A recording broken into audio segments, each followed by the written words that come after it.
muchos creyentes no tienen un concepto, como que a veces lo ven un concepto muy borroso, muy oscuro, porque cuando uno ve al Padre, pues uno dice, pues es como Dios Padre, ¿verdad? Su nombre descriptivo a su función de Padre, y al Hijo, ¿verdad? Que es Jesucristo, pues lo conocemos como más detalladamente y, por la función que hizo Jesucristo en cuanto a redimir nuestros pecados, salvarnos, este, pero al Espíritu Santo a veces, por no tener una figura tal vez muy personal, eh, lo, lo- no logramos entenderlo o conceptualizarlo correctamente.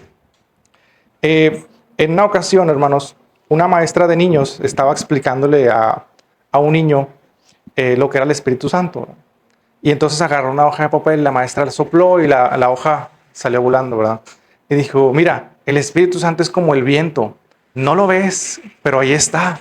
Es como el aire. No lo ves, pero mira, se mueve y ahí está.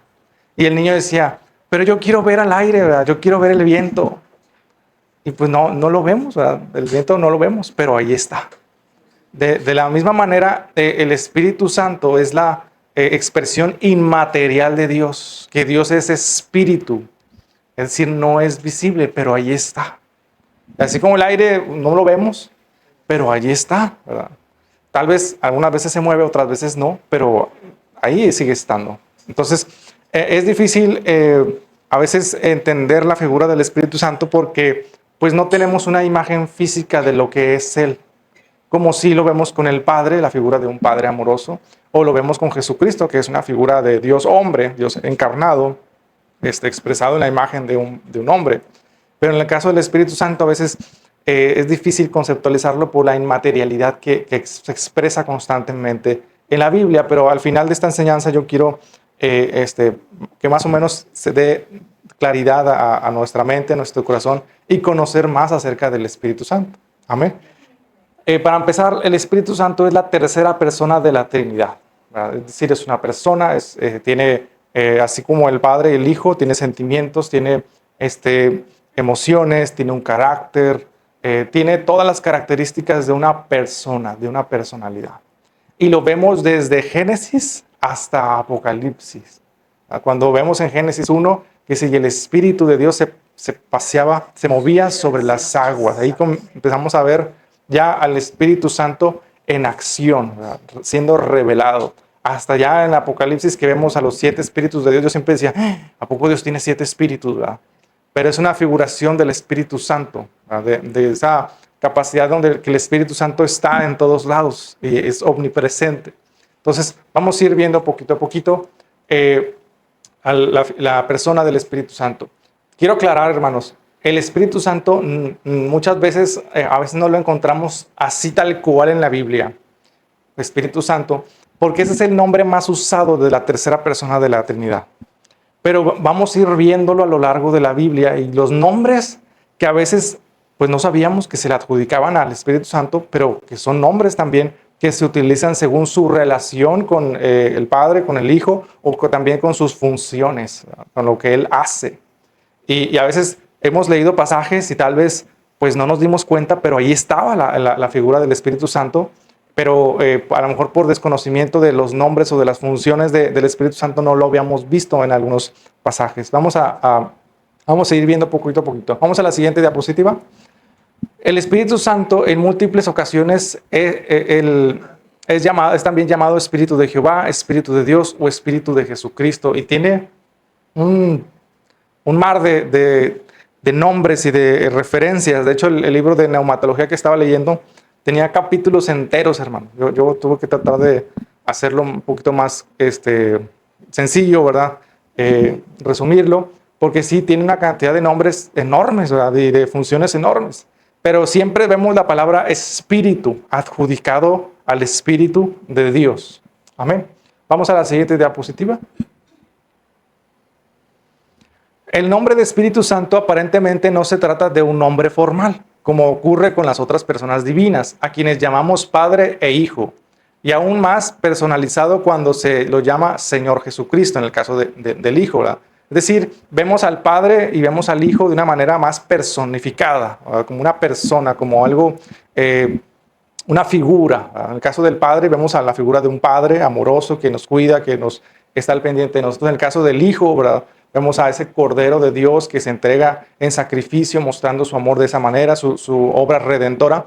Y en el caso del Espíritu Santo, este título está vinculado a la inmaterialidad de Dios. Dios no es un ser material, ¿verdad? Es espíritu. ¿Verdad? Dios es espíritu y por eso a veces es difícil de entender la teología propia de Dios, porque nosotros estamos acostumbrados a ver cosas que tocamos, ¿verdad? A definir cosas que tocamos, que vemos, que oímos. Pero cuando no hay cosas que no podemos ver ni tocar, es difícil conceptualizarlo o entender, ¿verdad? El cómo es esa persona. En el caso del Espíritu Santo, Él está vinculado a la inmaterialidad de Dios. Es decir, Dios no es un Dios material. Aunque en la figura de Cristo Él se encarna y Él se vuelve hombre, pero originalmente Dios era inmaterial. Se encarna cuando ya el Espíritu Santo concibe en María y entonces Jesucristo nace, ¿verdad? Ya como hombre. Entonces, pero el Espíritu Santo está vinculado a la inmaterialidad de Dios, a la eternidad, a la infinidad y a la santidad. El mismo nombre lo dice. ¿Por qué a la eternidad y a la infinidad? Porque un espíritu no se puede medir, hermanos. Usted no puede pesar un espíritu. El aire, usted agarra una pesa, el aire no, aparentemente no pesa, pero sí pesa, ¿verdad? Pero no lo podemos medir. El ancho, no podemos medir el ancho de un espíritu. Ni tampoco ver cuánto pesa, cuánto mide, cuáles son sus dimensiones. No lo podemos medir. El Espíritu Santo y Dios no se pueden medir. Es decir, muestra su infinidad. Es un Dios infinito que no se acaba. No sabes dónde empieza y dónde termina. No sabes dónde está y dónde no está. Aunque la expresión misma de su omnipresencia nos muestra que Él está en todos lados. Lo veamos o no lo veamos. Yo le voy a preguntar algo, ¿no? ¿Usted cree que Dios esté en una cantina? No, que sí, que no, Dios no estará ahí. Dios está ahí, hermanos. Si no, ¿cómo se entera de los pecados que hacen ahí? Dios está ahí, hermanos. Dice, el hermano David dice que tiene espías, ¿verdad? Que como la KGB y la CIA, ¿verdad? Entonces Dios está ahí, hermanos. Dios está inclusive en el lugar más pecaminoso que pueda existir. Dios está ahí, Dios está sabiendo todo lo que se hace, hermanos. Por eso dice, no hay nada oculto para Dios. Dios lo conoce todo y Él lo ve todo. O sea, es algo tremendo y a veces no entendemos, pero ¿cómo Dios puede estar en una cantina, hermano? ¿Cómo Dios puede estar en un prostíbulo o en un bar de mala muerte? Dios está ahí, hermanos.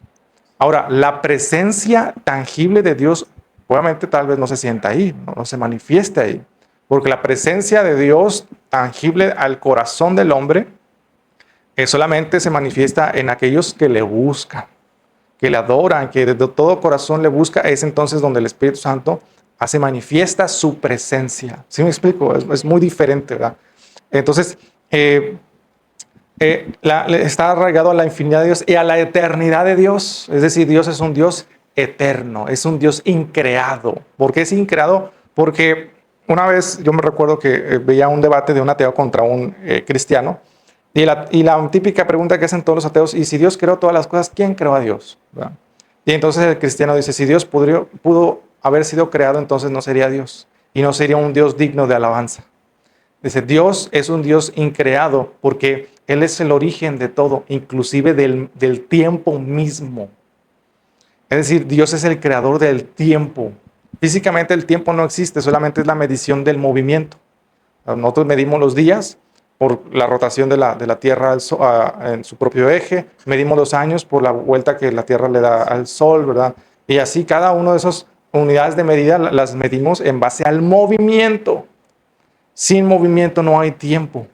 Y obviamente en el momento en que Dios se mueve y Dios decretó el movimiento, se creó el tiempo. O sea, Dios es el creador del tiempo mismo. Por eso dice que para Dios 1000 años viene siendo como un día o viene siendo como la tarde de un sábado. Para Dios el tiempo es nada. Él es eterno y no tiene fin. Su santidad, hablamos de su santidad porque Dios es un Dios que no tiene pecado. decir santo, puro, que no hay, no solamente no hay maldad en él, sino que no hay imperfección en él.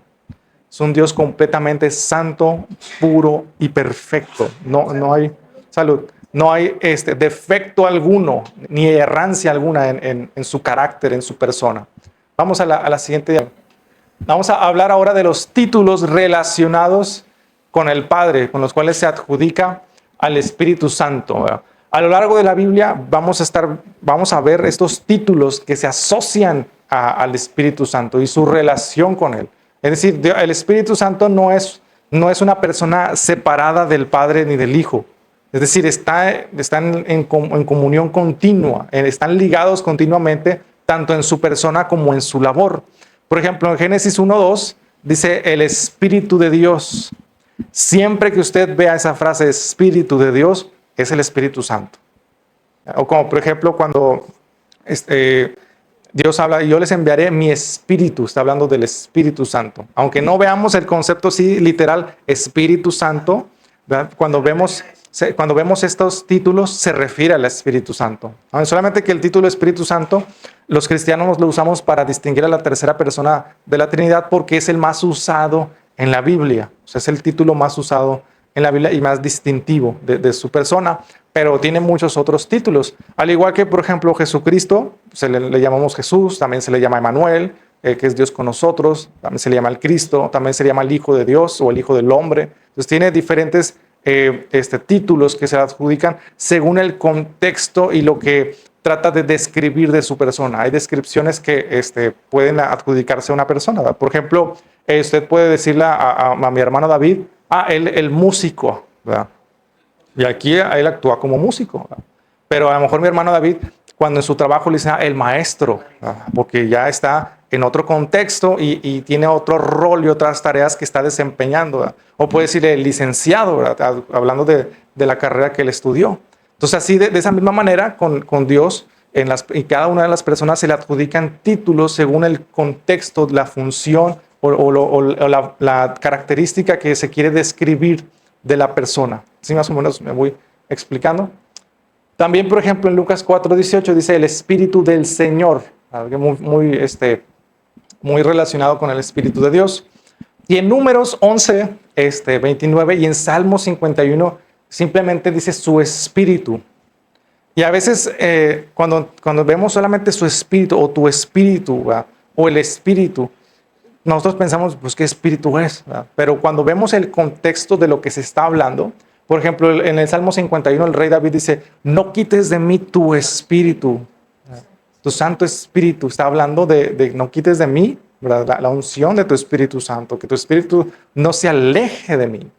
Porque él había fallado, él había pecado, había entristecido el Espíritu Santo, y él sabía que el Espíritu Santo podía alejarse de él a consecuencia de su pecado. Y él ruega y dice, no quites de mí tu Santo Espíritu, ¿verdad? Que la compañía de tu Espíritu Santo no se aleje de mí. Y así podemos ver muchos otros pasajes donde se hace referencia al Espíritu de Dios. También vemos como el Espíritu de Jehová en Jueces 3:10. De hecho, todos estos conceptos están muy relacionados con el Padre. Espíritu de Dios, el Espíritu del Señor, su Espíritu, el Espíritu de Jehová y el Espíritu del Dios vivo. Este está muy bonito, ¿verdad? Que ese viene en 2 Corintios 3, cuando el Pablo le habla a los corintios y les habla acerca del Espíritu del Dios vivo. Es decir, que es un Dios que está vivo, que se mueve, ¿verdad? Que no es un Dios inerte. Y es así como el aire, que no lo vemos, pero en ocasiones está inmóvil. A veces se mueve, a veces no se mueve, pero está continuamente en acción. Amén. Vamos a la siguiente diapositiva. Títulos relacionados con el Hijo, es decir, con Cristo. Está el Espíritu de Cristo, vemos en Romanos 8:9, cuando hemos sido bautizados con el Espíritu de Cristo. Es decir, el Espíritu Santo es quien nos bautiza, quien nos regenera, quien nos transforma. Y más adelante vamos a ir viendo las funciones del Espíritu Santo. También vemos el Espíritu de Cristo en Filipenses 1:19 o el Espíritu de Jesús, Hechos 16:7. Yo cuando leía este pasaje del Espíritu de Jesús, yo pensaba que estaba hablando como que Jesús mismo, pero en una forma espiritual, ¿verdad? Y yo pensaba que era Jesús, ¿verdad? Pero no, de hecho se hace referencia al Espíritu Santo. No sé si me explico. Es que cuando entendemos, vamos conociendo poquito a poquito las tres personas de la Trinidad, vamos a ir distinguiendo sus funciones y cuando en la Biblia se habla de cada persona. Por ejemplo, cuando Jesús le dijo, yo estoy a la puerta y llamo a cualquiera que abre la puerta, yo entraré en él, cenaré con él y él cenará conmigo, ¿verdad? Y quien entra en nosotros, vaya la expresión, es el Espíritu Santo. Y al entrar el Espíritu Santo también entra Cristo, porque es uno, ¿verdad? Los tres son uno. Y si está el Espíritu Santo, está Cristo. No sé si me explico. Pero la función o la persona de la Trinidad que tiene la función de sellar y de morar dentro del creyente es el Espíritu Santo. Amén.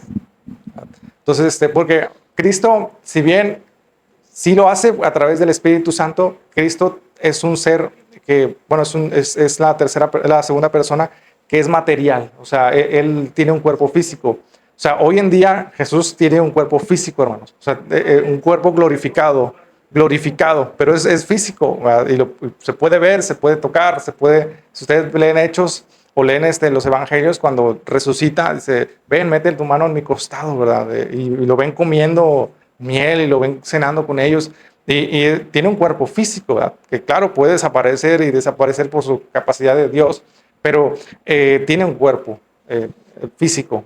Es algo bien asombroso. Y en el caso del Espíritu Santo, a lo mejor no se muestra con un cuerpo físico, pero cuando Jesús, creo que fue Timoteo, no Timoteo, es Judas, pero no el Iscariote, el otro, que le dice a Jesús, muéstranos al Padre y nos basta. Y Jesús le responde, no han entendido, el que me ha visto al Padre. Estaba diciendo, oigan, si yo estoy aquí, el Padre está aquí, ¿verdad? Y el Espíritu Santo también está aquí. Es una difícil de entender, pero la expresión material de Dios es Cristo y la expresión inmaterial de Dios es el Espíritu Santo. Entonces, también vemos en Gálatas 4:6 que Él es el Espíritu de su Hijo, asociado igualmente a la persona de Jesús. Vamos a la siguiente diapositiva. Otros títulos. Vemos en Apocalipsis que se habla de los 7 espíritus de Dios. Y aquí es donde yo siempre pensaba, ay, ¿cuáles son esos 7 espíritus? Y yo había escuchado a predicadores de decir, es que esos 7 espíritus, Dios tiene un espíritu de sabiduría, ¿verdad? Y Dios tiene un espíritu de amor, ¿verdad? Y Dios tiene un espíritu de eternidad. Y empezaban a tratar como si Dios tuviera brazos y cada uno de esos brazos fuera un espíritu diferente. Pero no, es un mismo espíritu. Pero aquí lo que está tratando de expresar Apocalipsis es que esos 7 espíritus es un mismo espíritu, que es el Espíritu Santo, pero está en las 7 iglesias de Apocalipsis.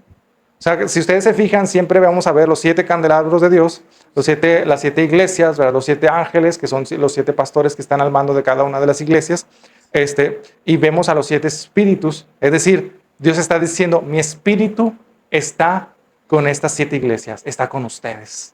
Fíjense qué tremendo, nos está hablando, expresando la omnipresencia de Dios. No es que en una iglesia tuviera un espíritu y la otra tuviera otro espíritu. No, el mismo espíritu es el que moraba en las 7 iglesias, hablando de omnipresencia.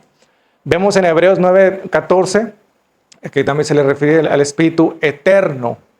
En 1 Pedro 4:14 viene el espíritu de gloria, ¿verdad? Que también es expresado cuando bautizan a Cristo. Vemos cómo se manifiesta la voz del Padre y viene también el Espíritu Santo en figura de paloma, pero no es que el Espíritu Santo sea una paloma, sino que Él toma una figura visible que expresa su carácter. Es decir, la expresión de paloma muestra la expresión de su carácter, ¿verdad? De esa labor de dar mensajes de parte de Dios. Y de hecho, el Espíritu Santo, ¿qué es lo que hace con la iglesia? Reparte los dones. Dice que nos da cuando el Espíritu Santo habla a nosotros, habla a través de su palabra, pero internamente, ¿quién es el que nos guía? ¿Quién es el que nos da dirección? ¿Quién es el que nos da palabra de parte de Dios? Es el Espíritu Santo. ¿Verdad? Muestra y también el carácter de nobleza del Espíritu Santo expresado en la figura de una paloma. Después también vemos el Espíritu de vida en Romanos 8:2, porque el Espíritu Santo es el que regenera. al hombre. Y más adelante, cuando veamos la labor del Espíritu Santo en la salvación, vamos a ver cómo prácticamente la tarea de transformar la vida de una persona la hace el Espíritu Santo, en obediencia al Padre y en obediencia al Hijo. Porque si bien el Hijo hace la función redentora de perdón, de otorgar esa gracia, esa misericordia y de darles la libertad, nos dio la libertad del pecado y de la muerte, es el Espíritu Santo el que se acerca al corazón del hombre, lo toca, lo llena, lo transforma, lo convierte, lo convence de pecado. Toda esa tarea, toda esa labor la hace el Espíritu Santo. El crecimiento espiritual lo hace el Espíritu Santo. Todas esas tareas los hace la edificación de la iglesia, lo hace el Espíritu Santo. La llenura de Dios la hace el Espíritu Santo. Los dones espirituales los hace el Espíritu Santo. La tarea de todo. De hecho, yo recuerdo que un pastor decía que el libro de Hechos no debería llamarse Hechos de los Apóstoles, debería llamarse Hechos del Espíritu Santo. Porque vemos en todos lados al Espíritu Santo manifestándose y obrando de una manera poderosa. Pero bueno, volviendo a los Romanos 2, el Espíritu Santo se le llama el Espíritu de vida porque es el que da vida al hombre. Es el que hace que un muerto espiritual resucite a vida. Y eso lo vemos en Ezequiel capítulo 37, cuando Ezequiel dice, Espíritu de los cuatro vientos ven y sopla en estos huesos secos y viene el Espíritu de Dios. Y esos huesos que estaban completamente secos se transforman y resucitan. Es algo que solamente es un milagro que solamente el Espíritu Santo puede hacer en el corazón del hombre. De hecho, también más adelante ahí en Ezequiel dice, y pondré en vosotros mi espíritu y haré que andéis en todos mis caminos. Quitaré el corazón de piedra y pondré un corazón de carne. Eso lo hace el Espíritu Santo. Tiene mucho trabajo, hermano, ¿verdad? Es el que hace, que actúa, ¿verdad? Pero fíjense qué hermoso es saber, hermanos. Es el vicario de Cristo. Es el consolador, ¿verdad?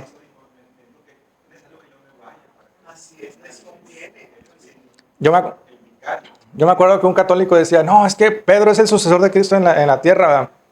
Y una pastor lo mató y dijo, no es cierto, es el Espíritu Santo.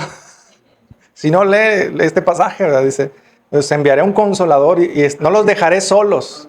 Enviaré un consolador. No les dijo, Pedro se va a quedar con ustedes. No, les dice, les voy a enviar un consolador. Y ese consolador es el Espíritu Santo. Amén. Entonces, es el que nos llama, es el que nos da convicción de pecado. Eso lo vamos a profundizar un poquito más en la soteriología o en el estudio de la salvación. Cuando hablamos de la salvación del hombre, la tarea que tiene el Espíritu Santo. Y es algo bien hermoso, hermanos. Porque miren,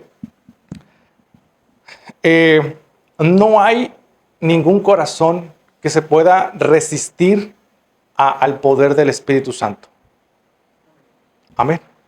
La salvación es verdad que el hombre responde y reacciona a Dios.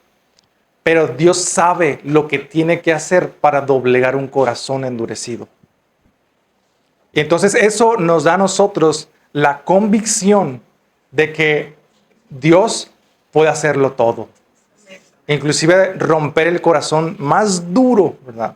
Claro, va a tener que tratar con ese corazón y va a tener que humillarlo, va a tener que romperlo completamente, quebrantarlo. Pero Dios sabe lo que tiene que hacer para que una persona se le quiebre ese corazón, ese caparazón de piedra y dejar un corazón tierno para que la semilla entre y germine, ¿verdad? Entonces, cuando nosotros oramos por una persona para salvación, debemos de estar convencidos de que Dios puede hacer que esa persona se convierta y Él sabe lo que tiene que hacer. Para Él no es imposible salvarlo, Él puede salvarlo, ¿verdad? Y esa seguridad la debemos de tener cuando oramos, Señor. Tú sabes lo que tienes que hacer para salvarlo. Tú sabes lo que tienes que hacer y salvar. Tú sabes las piedras que tienes que quitar. Tú sabes el trato que tienes que hacer, Señor. Hazlo, pero sálvalo. La salvación depende de ti, Señor. Amén. Entonces, Dios sabe lo que tiene que hacer para que una persona venga a los pies de Cristo. Por eso es importante orar por las almas, orar por salvación de otras personas, porque Dios es el que puede obrar y romper el corazón de piedra. Entonces vamos a continuar. El espíritu de sabiduría viene en Romanos 16:27, pero fíjense, también en Proverbios vemos al espíritu de sabiduría. Dice, yo me pongo en las calles, dice, y les llamo a los necios y a los, ¿cómo se llama? A los simples, vengan, ¿verdad? Y vengan y coman y beban de mi vino y tomen, ¿verdad? Acérquense a mí. Vemos que el espíritu es el que da la sabiduría, la inteligencia, el temor de Dios, porque acuérdense que la sabiduría, el principio de la sabiduría es el temor a Dios. Y ese temor a Dios, hermanos, solamente lo puede poner el Espíritu Santo. Porque usted puede decirle a una persona las consecuencias del pecado, pero muchas, desgraciadamente, no es suficiente para detener y cambiar la conducta de la persona. Necesita que alguien más haga una obra en esa persona. Y así ha pasado, hermanos. Usted podrá haber hablado con muchas personas drogadictos, personas pecadores, ¿verdad? Que andan en malos pasos y saben que lo que están haciendo está mal. Y saben que van a un camino de destrucción. Pero el saberlo no es suficiente para detener sus acciones y cambiar su conducta. Tiene que haber dentro de ellos alguien que les haga cambiar de rumbo y que transforme ese corazón. Por eso cuando Ezequiel dice, pondré en vosotros mi espíritu y haré que andéis en todos mis caminos. De manera que el Espíritu Santo es el que al creyente, cuando el creyente quiere hacer algo malo, nos frena. No lo hagas. Hasta se te pone la piel chinita como que hay algo que no me deja hacer esto, ¿verdad? Pero es el Espíritu Santo que está allí con su sabiduría diciendo, no lo hagas. O no vayas por ahí, no tomes esa decisión. Y es el Espíritu Santo que está poniendo en nosotros ese temor de Dios, temor de ir en contra de la voluntad de Dios. Si no tenemos temor de Dios, hermanos, puede ser por una razón, o bien nos hemos alejado de Dios, o el Espíritu Santo se ha alejado de nosotros. Ya no tenemos conciencia del pecado, que esa es una situación grave en una persona. Cuando una persona peca contra Dios y no siente absolutamente nada, es una situación grave, hermanos, de urgencia, porque quiere decir que no es salva. O sea, una persona donde no mora el Espíritu Santo no es salva, no hay salvación en esa persona. Pero en cambio, cuando una persona peca contra Dios y hay algo dentro de ellos que dice, la regué, o sea, estoy mal, ¿verdad? Necesito hacer algo. Bueno, es porque el Espíritu Santo está dentro y está diciendo, hey, lo que hiciste estuvo mal. Y la otra razón puede ser por desconocimiento. Hay veces que el cristiano, sobre todo cuando apenas va comenzando en su caminar, por desconocimiento sigue haciendo cosas que no deben, ¿verdad? Que no debe de hacer. Pero poco a poco el Espíritu Santo va moldeando ciertas áreas. Y no sé si a usted le pasó que al principio, cuando usted llegó a los pies de Cristo, usted no cambió todo de la noche a la mañana. A lo mejor primero Dios trató ciertas áreas primordiales, algún vicio, el alcoholismo, drogadicción, otras cosas. Ya después Dios fue tratando y limpiando ya otras áreas más profundas de nuestro corazón. Pero es porque poco a poco, entre más conocemos a Dios, Dios va limpiando más y nos va mostrando también lo pecaminoso que hay en nuestro corazón para limpiarlo. No sé si me explico, ¿verdad? A veces se le llama pecado de omisión o pecado por ignorancia, o sea, por desconocimiento. O sea, yo no sabía que eso estaba mal, ¿verdad? O sea, y uno ya cuando lo conoce se arrepiente y viene a arrepentirse delante de Dios. Y otra cosa es pecar con conocimiento y no sentir nada. Esa es la situación grave anterior que les comentaba. Ahí, cuando una persona está en esa situación, Dios normalmente empieza a tratar. Porque si el Espíritu Santo ya no lo convence de pecado, lo que tiene que hacer Dios es otra vez romper ese corazón de piedra que se ha forjado. Porque cuando nosotros pecamos deliberadamente contra Dios, es decir, que sabemos que está mal y el Espíritu Santo nos está diciendo no lo hagas y aún así lo hacemos. Y lo hacemos una y otra y otra y otra vez. La Biblia dice que el Espíritu Santo se entristece y su voz se apaga. Es decir, está bien, ya no te voy a decir nada. Un corazón endurecido. Y Dios tiene que volver a tratar con esa persona para romper ese corazón endurecido por consecuencia del pecado continuo y de la falta de arrepentimiento. Eso es lo que endurece el corazón. Y no estoy hablando de inconversos, estoy hablando de creyentes, hermanos. Porque cuando pecamos contra Dios, como todos pecamos como creyentes, pero cuando pecamos hay dos caminos. Uno, dice, no, está bien, no pasa nada, ¿verdad?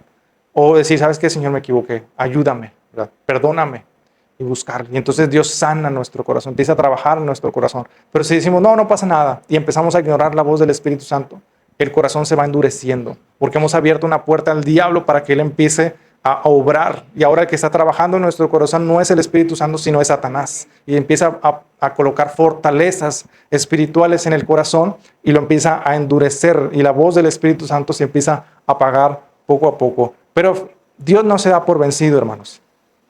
Dios va a tratar de romper ese corazón. Y lo va a hacer de la manera más dura y difícil que usted se pueda imaginar.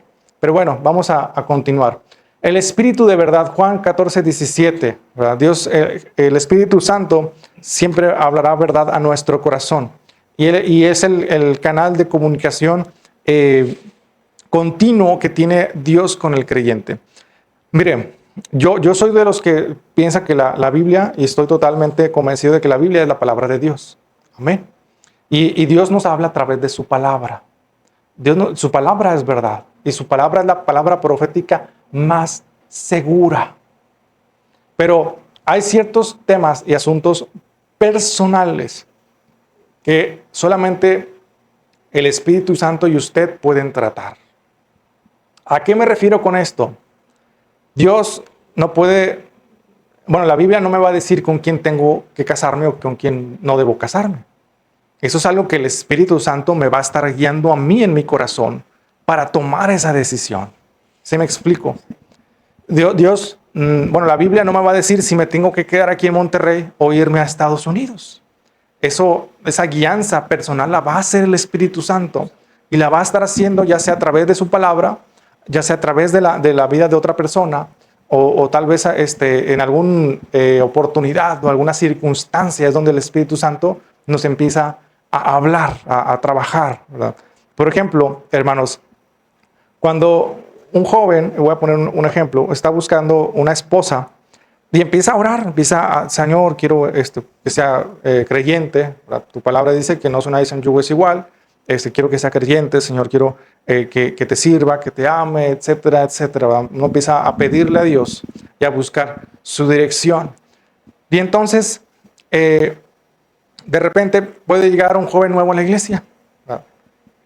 Y ahí es donde yo siempre digo, pausa ahí, cálmense un poquito, ¿verdad? Porque muchas veces llega un nuevo a la iglesia, recién convertido, e inmediatamente, yo me acuerdo que en la iglesia donde servía anteriormente, donde había muchos jóvenes, llegaba uno nuevo, e inmediatamente todos los hombres y mujeres iban y sobres de la persona. Y el pastor una vez nos regañó, nos agarró a todos, dijo, pobre de aquel que se ande poniendo de novio o novia con un recién convertido. Entonces como que, y yo pues yo ni en cuenta, ¿verdad? Yo estaba en mi mundo. Pero era porque unos chavillos andaban tirándole a una chava que recién había llegado. Y entonces dice, porque ustedes le están arruinando la vida espiritual al recién convertido. El recién convertido vino porque Dios tocó su corazón. Y entonces cuando esa persona en esa etapa espiritual inicia una relación, ya no va a venir a la iglesia para buscar a Dios. Va a venir para buscar al pelado que la enamoró. O viceversa, ¿verdad? Va a venir por la chava que le anda ahí haciendo el cambio de luces. Dijo, no hagan eso. Dice, espérense mínimo un año. Es que esa pastora era muy, muy directo. Dice, esperen de perdido que se destete. Dice, el recién convertido, de perdido dejen que deje la cuna. Dice, y ya, un año o dos, y ya, ahora sí empiezan y oren a Dios y pónganse a orar, que Dios los dirija. Y era muy estricto en ese aspecto, ¿verdad? Pero bueno, gracias a Dios que nos eran consejos prácticos para el desarrollo espiritual de los jóvenes. Y así, hermanos, hay veces que, si bien la Biblia no nos va a decir ciertos asuntos muy íntimos o personales, pero el Espíritu Santo es el que nos guía en esas decisiones.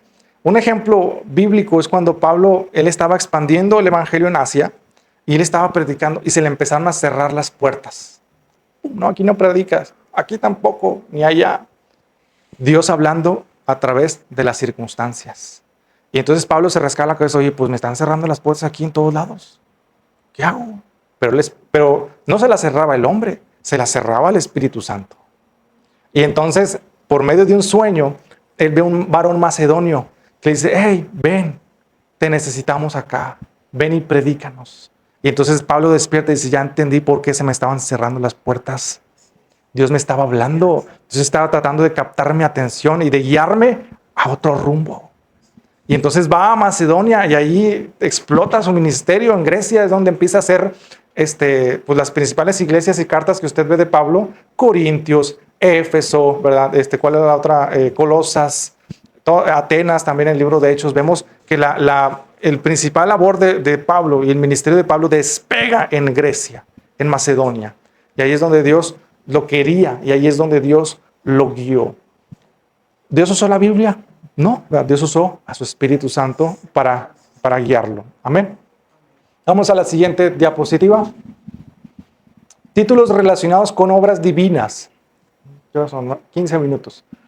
El primero es el Consolador o Paracletos, y eso lo vemos en Juan 14, 16, 26 y Juan 15, 26, y también lo vemos en el 16 y 17. Es decir, yo les enviaré un Consolador, ¿verdad? Alguien que nos da esperanza, nos ayuda, que cuando estamos en dificultades viene y nos abraza, nos da fortaleza. Esa es la labor principal para con la iglesia, hermanos. El Espíritu Santo es el reemplazo de Cristo en la tierra. Es decir, que lo que hacía Cristo de guiar, de hacer milagros, de sanar enfermos, de mostrar dirección, de predicar, de toda la labor que hacía Cristo en la tierra, cuando parte Cristo, Él envía al Espíritu Santo. Y el Espíritu Santo empieza ¿a qué? A sanar enfermos. Empieza a predicar y dar palabra de profecía, de ciencia. Empieza a dar palabra de la Biblia, ¿verdad? A predicar. Y es por eso que cuando uno predica, uno debe buscar a Dios, hermanos, a buscar al Espíritu Santo, porque Él es el que nos da la palabra. Y una vez me tocó una experiencia muy triste, y me ha tocado en algunas ocasiones, una de las cosas que a mí se me ha dificultado mucho para hacer un sermón,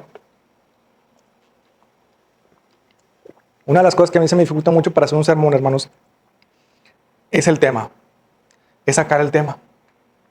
Es decir, ¿de qué voy a predicar?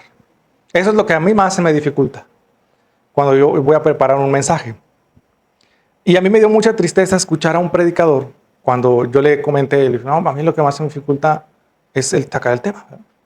Y me dijo, brother, no manches, o sea, es lo más fácil. Y dije, ¿cómo que es lo más fácil? Me dijo, sí, es lo más fácil. El tema te lo da el texto. Yo, ¿cómo que te lo da el texto así simplemente? ¿Verdad? Y es que en homilética, obviamente, cuando uno prepara un sermón, uno tiene que leer el pasaje y pues el pasaje mismo te da el texto. Sí, pero ¿cómo llegas a lo que vas a predicar? Pues tú lo que lees, lee el pasaje y así sacas el tema. O sea, y digo, no, o sea, yo no predico algo que abro la Biblia y lo primero que encuentro saco un tema de ahí y eso lo doy. No, hermanos. Y yo me entristecí mucho porque dije, si este chavo, ¿verdad?, hace esto para predicar, digo, pues entonces, ¿qué mensaje se estará dando? El mensaje de él, no de Dios. Y en cambio uno se pone a orar y uno lee pasajes y uno lee, ¿verdad? Y dice, Señor, ayúdame, dame, ¿verdad? Y una vez se lee todo un pasaje, lee 3, 4, 5 pasajes y no sientes que el Espíritu Santo te diga No, uno sigue leyendo. Y de repente, a lo mejor en la radio o en alguna situación, el Espíritu Santo te habla y sientes esa llenura del Espíritu Santo y dices, es Y te lo confirma y te dice, sí, otra vez, ¿verdad? Y de repente en un devocional, mira, esto es lo que vas a dar. Gracias, Señor. Y ahí uno ya empieza con la guianza del Espíritu Santo, qué tema uno va a dar. Y así es la manera, digo, si alguna vez a usted le toca compartir, no haga lo que hagan en algunos predicadores, que se meten a sermones.com, ¿verdad? Y sacan el que más se les facilita. No, hermanos, uno tiene que ponerse a orar.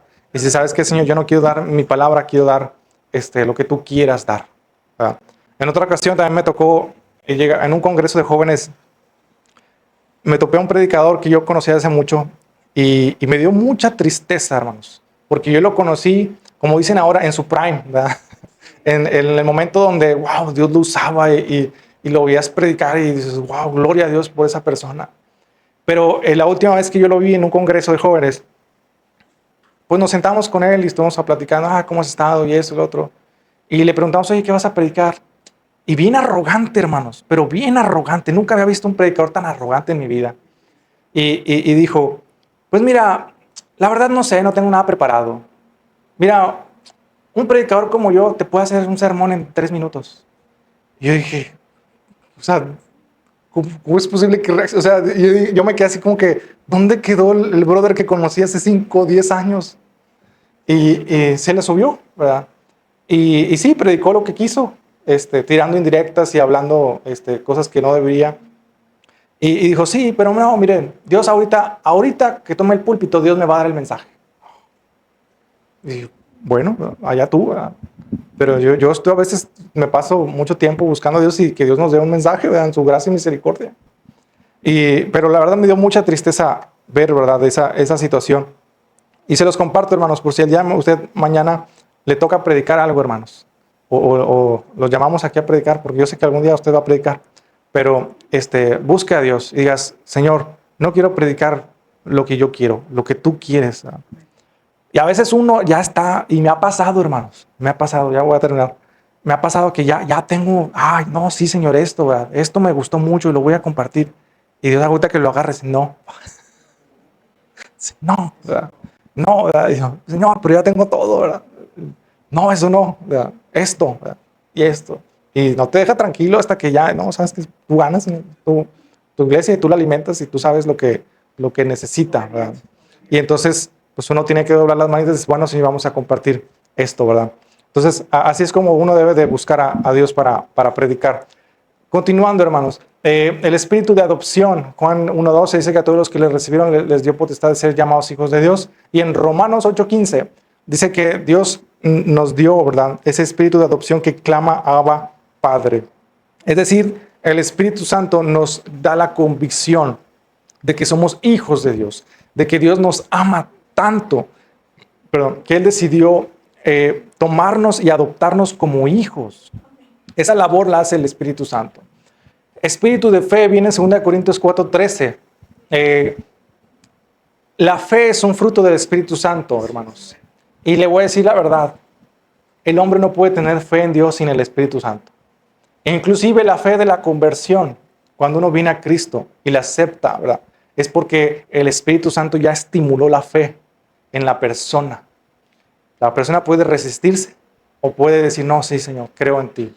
Creo que tú eres Dios y voy a entregar mi vida a Cristo. El Espíritu Santo es el que produce la fe y hace que la fe vaya creciendo en el creyente cada vez más. Espíritu de fortaleza, amor y dominio propio, lo vemos en 2 Timoteo 17 y en 1 Pedro 3:14, que es muy parecido a lo que habíamos hablado de la sabiduría, del temor a Dios. El Espíritu Santo es el que nos mantiene a raya constantemente, de no alejarnos de Dios. Es el que nos jala ahora sí la correa, ¿verdad? No te alejes, ¿verdad? Y es el que está ahí constantemente. Mire, el pastor, nosotros como pastores, nosotros solamente vemos cuando vienen a la iglesia, cuando no vienen, ¿verdad? Cuando uno deja de venir, pues uno va y dice, oye, ¿dónde está? Pues ya se me perdió una oveja, deja voy y la busco. Pero entre semana, pues yo no sé lo que pasa con su vida. Ahí es donde entra el Espíritu Santo y empieza a jalar la correa, ¿verdad? Yo no puedo jalar la correa cuando usted está en su trabajo, ¿verdad? Y ya se enojó con el compañero de trabajo y ya se va a desquitar. Y yo no puedo aparecerme de repente y decir, hermano, no lo haga, ¿verdad? No, el que hace eso es el Espíritu Santo. A veces uno va manejando y se le atraviesa a alguien y ya está a punto de descargar su ira con el volante. Y el Espíritu Santo viene y dice, ¿quién es el Hijo de Dios? ¿Tú o el otro que va enfrente? Dice, no, pues yo soy el Hijo de Dios. Compórtate como tal. Y bueno, sí. Él es el que nos frena, Él es el que nos da ese dominio propio y la fortaleza también para pasar por las tentaciones y salir victoriosos. Y también en las dificultades Él es el que nos da esa fortaleza. Es verdad. Muy buena observación. Sí, muy buena observación. Sí, es en 1 Timoteo 1:7. Es que ya trae mucho sueño, hermanos. No, terminando la presentación. Es 1:7. Sí, son los frutos del Espíritu Santo: amor, gozo, paz, paciencia. Y si se fija, lo vemos en los nombres del Espíritu, ¿verdad? Va muy asociado a eso. Y pues el amor, el gozo, la paz, la benignidad, la templanza, todos esos frutos, pues son algo que el Espíritu Santo produce en nuestro corazón. Ya por último vemos en Romanos 5:5 y en 1 Juan 4:8 el amor, ¿verdad? Que está el espíritu de amor, que es el que nos llena y nos da la capacidad de amar, hermanos. Cuando usted diga, ¿sabes qué? Está bien difícil amar a esta persona. Yo sé, Señor, que tú me dices que la amo, pero la persona nomás no ayuda, ¿verdad? Y ahí es donde el Espíritu Santo, no te preocupes, si Él no te ayuda, yo te ayudo, ¿verdad? Y nos ayuda, ¿verdad?, a amar a nuestros enemigos y a los que nos afligen y a los que nos hacen daño. Y Él es el que nos da esa capacidad, no es en nuestras fuerzas, es en las fuerzas del Espíritu Santo. Ya con esto terminamos, hermanos. Ya la siguiente clase continuamos viendo la obra del Espíritu Santo con la salvación. Y vamos a hacer una oración, hermanos.